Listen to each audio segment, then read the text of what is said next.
Hello and welcome to GoodGood Investing. I'm Rachel Grunn. And I'm Andrea Cwik. Welcome to another week of wonderful investing conversations. Tell us what GoodGood Investing is all about, Andrea. You make me laugh all the time. I love you. Okay, so GoodGood Investing is our educational platform and our podcast and YouTube channel where we educate without gatekeeping. We really just give you the ins and outs of everything that we have learned and know, and we want to share it with you, our followers, and our friends. Yeah, exactly. That's it. We just want to build wealth together, share what we Yes. know, which is kind of a great segue into our topic today, Yeah. which is what we wish we knew whenever we started our investing journeys. I love this conversation. Great topic, Yeah. Rachel, because there's so much that I've learned in just these past couple of years that I had no idea. Well, you know that I didn't grow up as a real estate investor. I didn't have an example of anyone really that invested in real estate.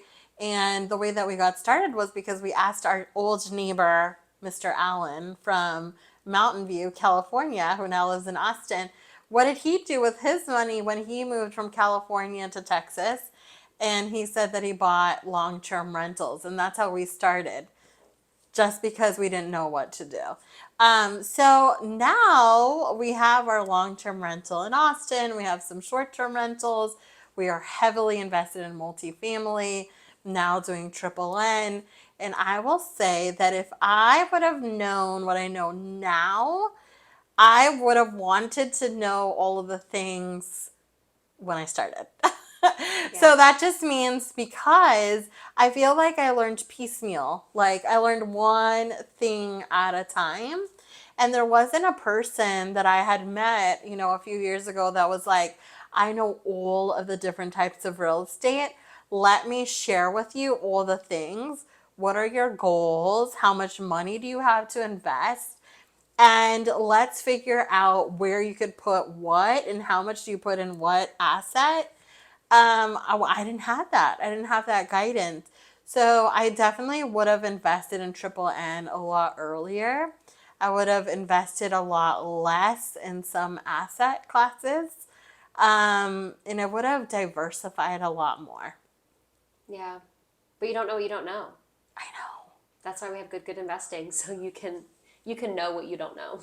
Exactly. Yeah. I mean, it's definitely a game changer just to get the knowledge. There are, and I don't want to, speak bad about anyone or anything like that, but when I see people just focused on teaching flipping, for example, that is so small. Like HGTV, like all of those things, it's such a small aspect of real estate, but it's the quote unquote sexy things, right?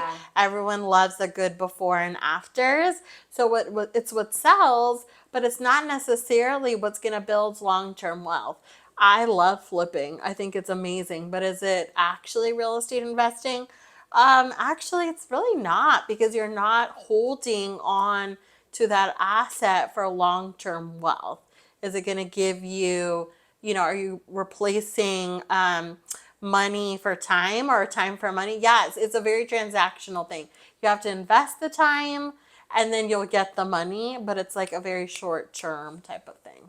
Yeah, totally. But could be a really good, asset in someone's portfolio, but not the whole portfolio. Exactly. And not the end all be all either, because people, like you said, like even just recently, we've discovered new asset classes that are super exciting that we wish we had known about before, and that discovery process never stops ever. And then in 5 years it'll be something else. We're like, oh my gosh, this is amazing. And so I think for me, it's really important to not like wish away, be like, oh, I wish I'd known about this before, because there's going to be something else in 5 years I'm going to wish I knew about before, but I know about it now. Yeah. And that is so cool. And so what we can do is tell other people, right? And we can spread the good news of real estate investing. Yeah. And the other thing too that JJ and I have committed to, that's my husband, is that we want to assess our investments on an annual basis. Okay. Which we didn't really have that on our radar before. But now with new assets coming up, asset classes coming up, new knowledge that we're getting.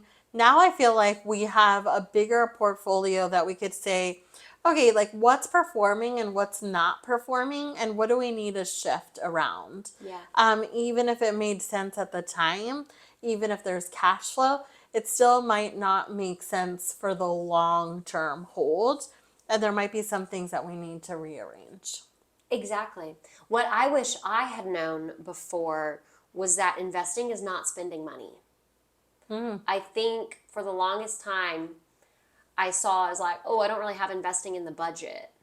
It's not like investing's not spending money. Yeah. It's not like I'm just like sending a check to someone and I'm never gonna see that money again. Yeah. And that's such a hard mindset change. Yeah. Because you see it leave your account and you think, ooh, I just spent a lot of money. You did not spend Yeah. a lot of money.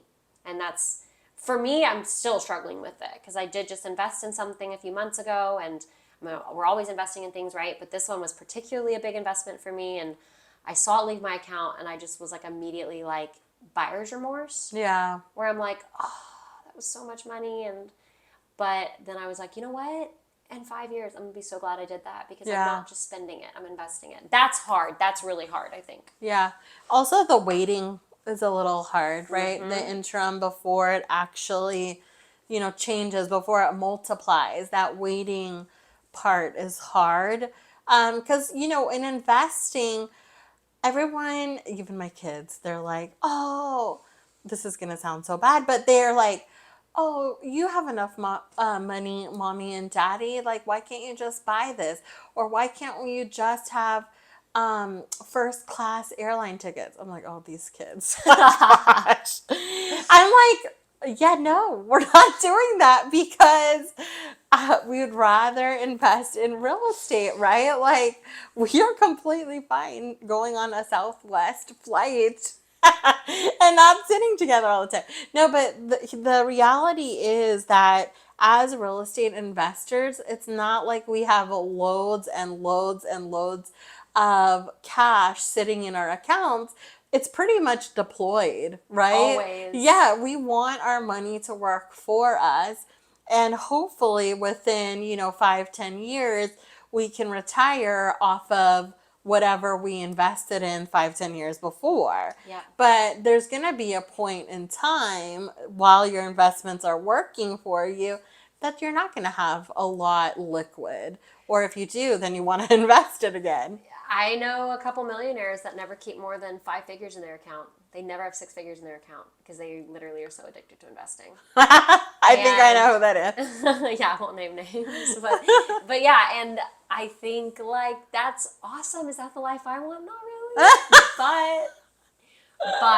but like it is like admirable to be like that addicted to something that's so profitable, Yeah. and it's better than being addicted to gambling. I know you just spent a weekend in Vegas and you know how it goes. Like there's people out there that spend money like they're rich and they ain't. Well, let me tell you, we could put down more than a $25 chip, but we did not. That's about as much as I wanted to lose. And you're going to think this is so funny, but so I put down $25, and let me just tell you, I had like this guilty feeling because I'm like, this is God's money. Like, why am I putting this, like if I don't care about $25, like I should still care about the $25. So anyways, I ended up winning another $25. So we went out to dinner later that night once we got home, and JJ, we had cashed out, so it was $50. We had cashed out the money, and then I asked JJ, oh, do you have those $50 cash? He's like, yeah, why? And I was like, okay, we're gonna give it to the waiter. And he's like, why? And then I said, because it's not our money, it's God's money. And we would have lost it anyway, so now we're gonna give it to someone. He's like, okay. And our kids are like, oh, that's cool, So always trying to teach lessons about money, but really there was like so much guilt to be in Vegas and seeing people drop thousands and lose thousands at a time. No judgment if that's you, but I was just floored because I could not, No, I know. I couldn't do that. But I've also have a lot of I don't want to say trauma around money. I don't know if that's, but I was just raised differently. I was Yeah. raised that every single penny is important. And I was raised, by a single mom, and I saw her work super hard, and she tried to give me everything.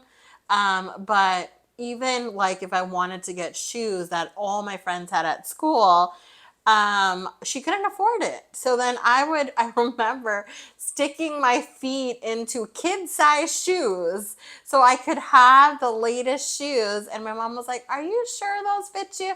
And I'm like, "Yep, they do," because I wanted to be cool like the other Yeah. kids, but they were the cheaper kind, right? And so for me, it's like money and wealth and all of that, everyone has different points of view, Yeah, you totally. know? It's all relative. It's all relative. But yeah, investing's not spending money. I think that's a huge thing that I learned. And then I think you're never too young or too inexperienced to invest. Yeah. You're not. Like, those are such limiting beliefs. You can start with any denomination of funds to invest in commercial real estate, like literally with, TribeVest and stuff like that. You can literally start with $1,000 and invest in real estate, no matter your age. And I think it's so important to not wait until you're making six figures to necessarily start your investing journey. Because once you hit six figures, you're like, well, I'll do it when I hit seven figures. And it's just like this goal post that just keeps getting pushed back. So I think it's a mindset you really have to start with young. If you're not young, of course, you can always develop that mindset. But I think it's the biggest thing is limiting beliefs. Yeah, and I think the other thing is knowledge. If you are interested in real estate investing, know what your options are, and like don't be like me who only thought about long-term rentals was my option at that time, or then I loved the Airbnb idea and put a ton of money into my Airbnbs. Those are all good, but you need to just have knowledge of all of the asset types, the pros and the cons, and what actually is right for you based on your goals. Yep. Boom. I think that's a mic drop moment. I think we should just end it. It's not going to get better than that. So TBD, we're sure to have even more failures along the way because that's life, right? And more things we wish we would have learned and wish we would have known. But hopefully these few little nuggets you can take with you on your investing journey. Always, if there's ever a question of, like Andrea said, you're in a position where you're like, I have funds, but not really sure what I should do with them. We would love to have an investor call with you and just talk about kind of what the next 5 to 10 years of your life look like from an investment perspective. Yeah. Right? So you can do that on our website, goodgoodinvesting.com. And we look forward to getting in touch with you. Well, until next week, don't invest good. Invest twice as good. Bye.